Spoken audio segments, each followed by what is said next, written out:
Bueno, el escándalo de corrupción de la Unidad Nacional de la Gestión del Riesgo ha dejado varias interrogantes en los ciudadanos, principalmente en todas las declaraciones que Olmedo menciona a través de diferentes medios tradicionales de comunicación e incluso a través de esa última grabación que se filtró por parte de Noticias Caracol, en donde aparece Olmedo allí en la Corte Suprema de Justicia declarando. Él menciona que la prueba que tiene es una libreta. Él ha mencionado como supuestas pruebas pues chats o pantallazos de WhatsApp y adicionalmente que es una supuesta libreta, pero en realidad hasta el momento no se ha mostrado o evidenciado una prueba contundente que hable, que pruebe o que evidencie la implicación de esas personas que él habla frente a este caso de corrupción. No las ha mostrado todavía. De hecho, este caso de corrupción pues también ha servido para que la misma oposición y la derecha de este país pues se hagan los indignados. Ahora sí se hagan los buenos ciudadanos, posen de los impolutos, cuando en realidad ellos pues son los menos dignos de hablar de temas de corrupción, porque en gobiernos anteriores hubo bastantes casos de corrupción. Y bueno, aquí hay que aclarar algo. En ningún momento las personas que son afines al gobierno nacional o que votaron por el presidente Gustavo Petro están justificando los actos de corrupción porque en otros o en gobiernos pasados hubo actos de corrupción. Jamás, por el contrario, varios están exigiendo claridad frente a este tema de corrupción porque en ningún gobierno debería haber actos de corrupción ni robo de dineros públicos que le pertenecen a los ciudadanos y a las personas que más lo necesitan, como el caso de los carrotanques de La Guajira. Por eso quiero que empecemos con este trino de Alejo Vergel, que él escribió muy contundente lo siguiente. Olmedo fue denunciado por los medios y la misma presidencia. El gobierno ha colaborado en todo el proceso y es el mismo que hoy denunció la pérdida de las memorias de un computador. No he visto un tapen como antes pasaba. Curiosamente, la derecha y sus medios están diciendo que este gobierno por el que no votaron no sirve. Por lo tanto, debemos volver a la derecha ladrona que saqueó a Colombia, la sumió en la pobreza, la violencia y la corrupción. Los que instauraron la cultura corrupta fueron los uribistas, con datos que llegaban en algunos años a 50 o 60 billones robados. ¿A eso hay que volver? No sean descarados. Obvio, todo corrupto debe caer y pagar. Para eso, el gobierno debe ayudar a depurar la ladronera. Pero volver a los que nos llevaron a esto, ni por el dice allí Alejo Vergel. Y este siguiente trino me llamó por supuesto la atención porque es en respuesta a una entrevista que estaba dando nada más y nada menos que Daniel Briceño, el concejal del Centro Democrático, hablando de ese tema de corrupción.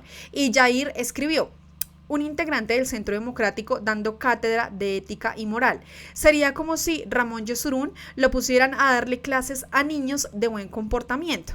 Concuerdo completamente porque ahora sí se hacen los impolutos, los que no saben absolutamente nada de casos de corrupción, qué es eso, cómo así que están robando, cómo así que hay casos de corrupción, en fin, así es la oposición de este país. Pues bueno, quiero que ahora sí nos vayamos a esta entrevista en donde allí estaba ese mismísimo Daniel Briceño del Centro Democrático en conjunto con Natalia Bedoya, que también es otra uribista más de este país, y el profesor Shamel Tahir Silva, que también es investigador político. Ellos allí en este debate hablaban de ese escándalo de la Unidad Nacional de la Gestión del Riesgo y las nuevas declaraciones de Olmedo López. Sin embargo, se habló de todo un poco, pero por supuesto, el profesor Shamel Tahir los dejó callados y les recordó que ellos no son los principales o las personas idóneas para hablar de indignación en temas de corrupción.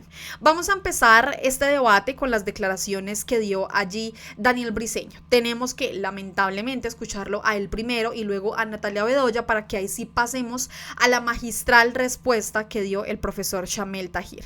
Escuchen atentamente lo que inicia diciendo Daniel Briceño. Bueno, en primer lugar debo agregar que la reforma pensional no es ningún éxito social. Digamos, para los que nos oponemos directamente a la reforma pensional sabemos que es simplemente la expropiación de los recursos de los ahorradores.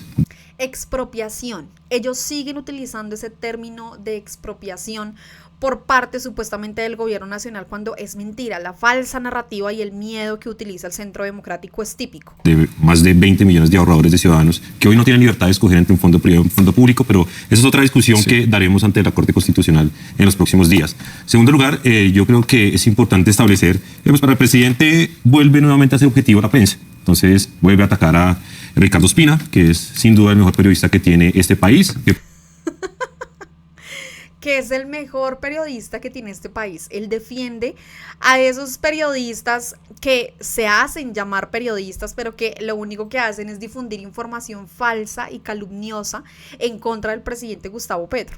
Por cierto, el presidente lo quería mucho cuando era senador, pero cuando comenzó a revelar el pacto de la picota y las relaciones de su propio hermano, del propio hermano del presidente Gustavo Petro, con los criminales más grandes en las cárceles durante campaña, pues entonces Ricardo Ospina se convirtió como tal en Ricardo Ospina, y el otro periodista se convirtieron de Caracol, se convirtieron como tal en objetivos del presidente, llamándolo la prensa Mossad, y bueno, todo este discurso.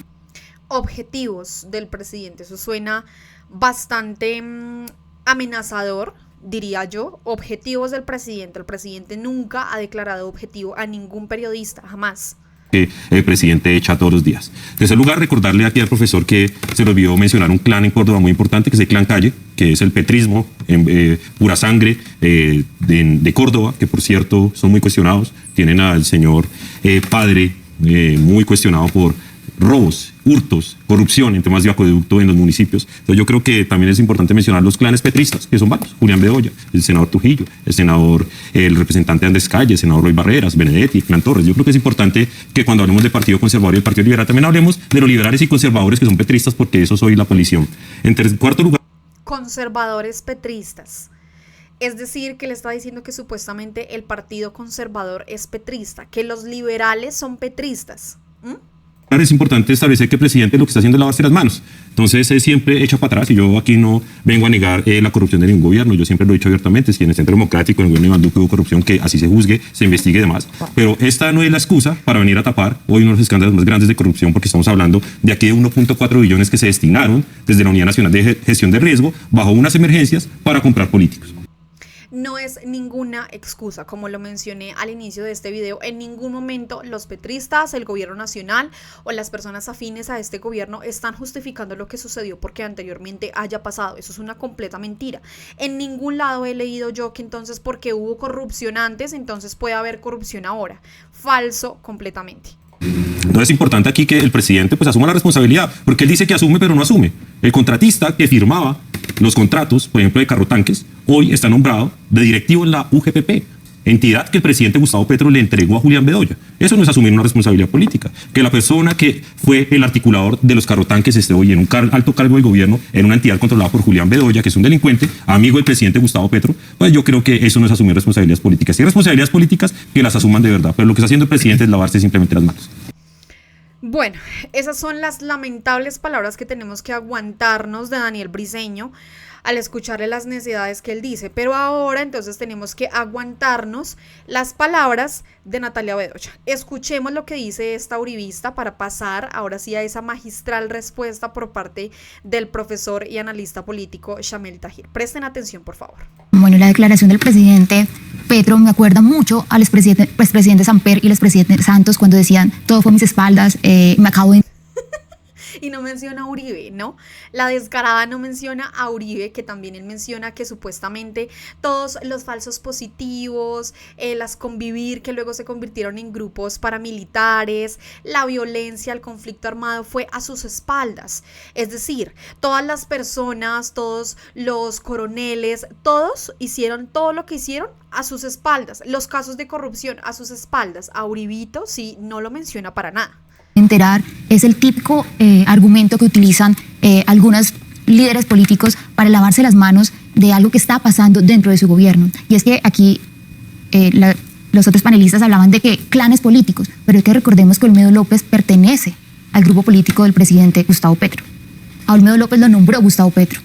Entonces no se trata de señalar, es que determinado congresista pertenece a determinado partido político. Aquí hay un caso de que se robaron dineros públicos y que deben ser juzgados, deben llegar a toda la verdad. Y no es cierto que el presidente Petro releve de su cargo a todos los involucrados. El ministro de Hacienda ha sido nombrado por Olmedo López y sigue en El ministro de Hacienda ha sido nombrado por Olmedo López. Bueno, yo no sabía que entonces los directores tenían esa potestad de nombrar ministros. Vea pues. Su cargo. Hasta hace poco estaba el ministro del Interior, Velasco, en ese momento, y seguía en el cargo mientras seguía la investigación. Entonces no es cierto que el presidente, Gustavo Petro, aparte del cargo para que se pueda hacer la investigación. Pero es que anunciando que todo el gabinete participó, tendría que el presidente pedirle la renuncia a todo un gabinete sin pruebas. Pero es que aquí las pruebas, exactamente, ahí lo mencionó el abogado, pruebas. Aquí es donde llegamos al doble rasero, porque en anteriores gobiernos el presidente Gustavo Petro pedía a los presidentes de ese momento que apartaran del cargo a todas las personas presuntamente involucradas en escándalos. En el caso, en el gobierno del presidente Iván Duque, cuando el escándalo de la ministra de las TIC no pidieron que la apartaran del cargo, no salieron de una a rasgarse las vestiduras habiendo una presunción de inocencia. Entonces, hoy, ¿por qué no se apartó del cargo inmediatamente al ministro del Interior en ese momento o al ministro de Hacienda? Entonces, no es de todo el cierto que el presidente Gustavo Petro colabore con la justicia para que se pueda hacer una investigación tranquila y transparente en un caso tan grave como es lo que está pasando, lo denunciado hoy por Olmedo. Bien, profesor Chamil, su visión sobre la reacción del gobierno nacional frente a este tema, qué tanta responsabilidad política está teniendo y cómo explicarle al televidente este tema de la supuesta manipulación de las declaraciones de Olmedo para hacerle daño al gobierno nacional. Un exfuncionario nombrado por el presidente Gustavo Petro, ahora involucrado en escándalos de corrupción y que ahora está siendo usado por otras personas, me imagino adversarios al gobierno, para hacerle daño al presidente. Parece confuso cómo explicarlo. Bueno, antes de entrar a eso, tres cosas.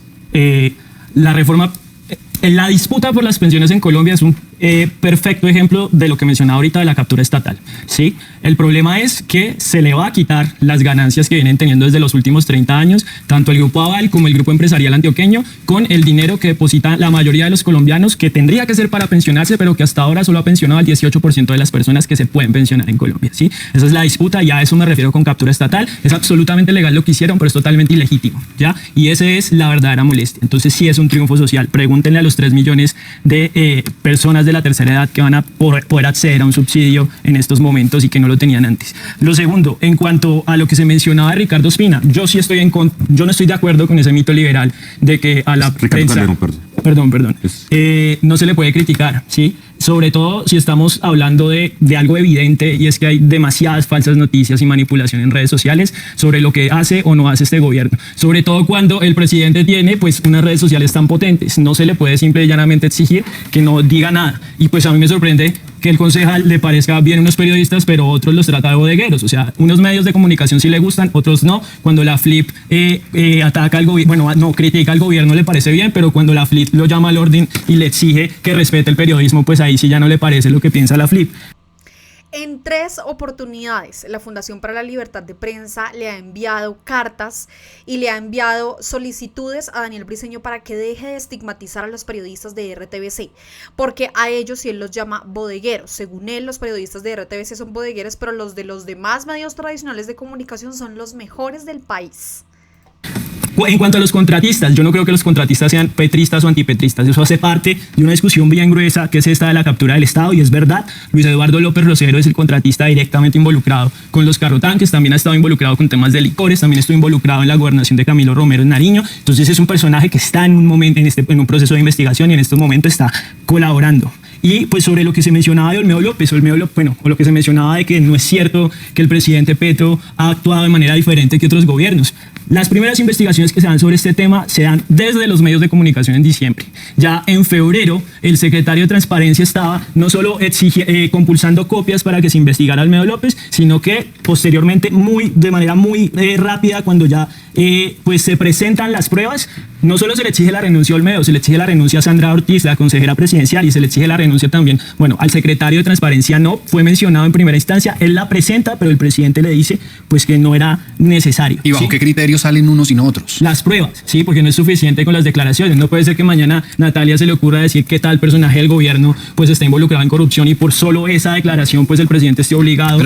Que no muestre pruebas tal cual lo ha hecho Olmedo López. ¿Eso quiere decir que los que ya salieron tienen pruebas sólidas en su contra? En el momento en que los medios de comunicación fueron los que presentaron las pruebas, en ese momento el presidente le dice a Olmedo que tiene que atender eso y hasta que no se resuelva, pues debe renunciar. Sí, en el momento en que los medios presentan las pruebas que lo involucran, ¿sí? Es una investigación de la W la que dijo Olmedo López fue el directo responsable de este tema de los carrotanques. Entonces, sí hay una diferencia, porque entonces podemos hablar de Karen Abudinen y los 70.000 millones, y habían pruebas y hasta el último minuto pues el presidente Duque mantuvo a la ministra de Comunicaciones en su puesto. Podemos hablar de Diego Molano, del anterior ministro de Defensa también. Hasta que no los iban a echar el Congreso de la República por mociones de censura, no les pidió la renuncia. Entonces sí hay una diferencia. Y no solo ocurre con la Unidad Nacional de Gestión de Riesgo, es que aquí también ya se limpió a la Unidad Nacional de Protección, que también tenía problemas complicadísimos de corrupción. Aquí se está limpiando también a la protección social, ¿sí? Entonces, sí hay diferencias aunque no les guste. Y es que la corrupción estructural que carcome las finanzas del Estado sí es la discusión que tenemos que dar. Y en esta discusión, pues, creo que estamos de acuerdo. Es lo que menciona el profesor Shamel Tahir. Pero quiero que ustedes escuchen la última intervención que él realizó allí en esta entrevista de La Otra Cara de la Moneda, porque les recordó todos esos casos de corrupción de los que ellos hoy hacen caso omiso. Escuchen, por favor. En el Estado colombiano pueden haber por lo menos unos 700.000 funcionarios. Si sumamos los de la fuerza pública, llega a más de 1 millón de personas. Evidentemente el jefe del Estado es responsable de la rama ejecutiva y de todo lo que pase. Y por eso pues tiene que nombrar a la gente más capaz, sobre todo en su gabinete y en su primera línea. Pero es muy difícil que el presidente esté atento y pues poniendo cuidado a cada uno de los contratos que se firman todos los días para la gestión pública. Y ahí es el primer engaño, porque entonces hacen creer que el presidente de la República puede estar atento a cada uno de los contratos que firma el Estado colombiano para diferentes temas. Yo creo que este caso es grave y pues aquí se han explicado diferentes aristas del tema, pero pues aquí también se ha dicho otra mentira, y es que es el caso más grave de la historia de la corrupción en Colombia. Yo voy a mencionar 5 casos que involucran por lo menos 5 billones de pesos, 5 millones de pesos solo en el gobierno anterior. El OCAT Paz, sí, el escándalo del OCAT Paz. La aeronáutica civil, sí, que la gente revise qué pasó en la aeronáutica civil en el gobierno del Centro Democrático inmediatamente anterior a este.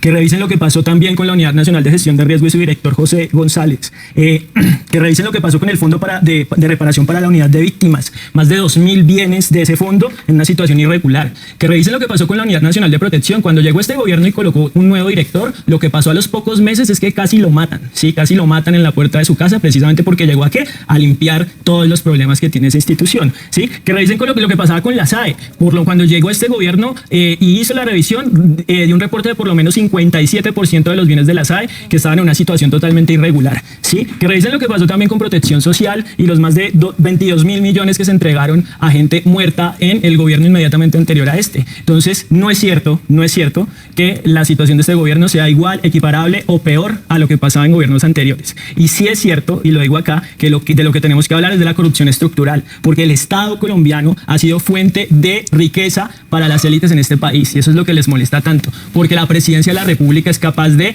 hacer eso que está haciendo y que ha hecho históricamente, y es dispensar privilegios en Colombia. El problema es que ahora los bienes de la SAE no se le entregan a narcotraficantes y a los familiares de Marta Lucía Ramírez, la vicepresidenta del Centro Democrático, sino a quienes, a campesinos, a indígenas y afrodescendientes, ¿sí? Ese es el problema. El problema es que ahora no se usan las pensiones para que se enriquezca Sarmiento Angulo, sino que se usa o se van a empezar a usar para que los colombianos se puedan pensionar. Entonces, aquí sí hay una diferencia, y aquí sí hay que entender que pues de un día para otro no se arreglan estos problemas estructurales, y que sí hay una diferencia ética entre este gobierno y los anteriores. Completamente, allí lo mencionó el profesor Shamel Tahir Silva.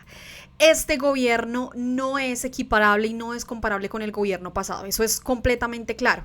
Incluso no mencionó ahí también el profesor Shamel el tema de esos bienes que le daban ahí en bandeja de plata a la mamá de Iván Duque, a la madrina, como mencionaban algunos o como la llamaban. Eso es lo que le molesta en este momento a este gobierno, a la oposición, que el presidente Gustavo Petro está poniendo en cada una de las entidades a personas que no son igual de corruptas, y que en este caso de corrupción de Olmedo López debe pagar el que tenga que pagar, así de claro, nada más por decir.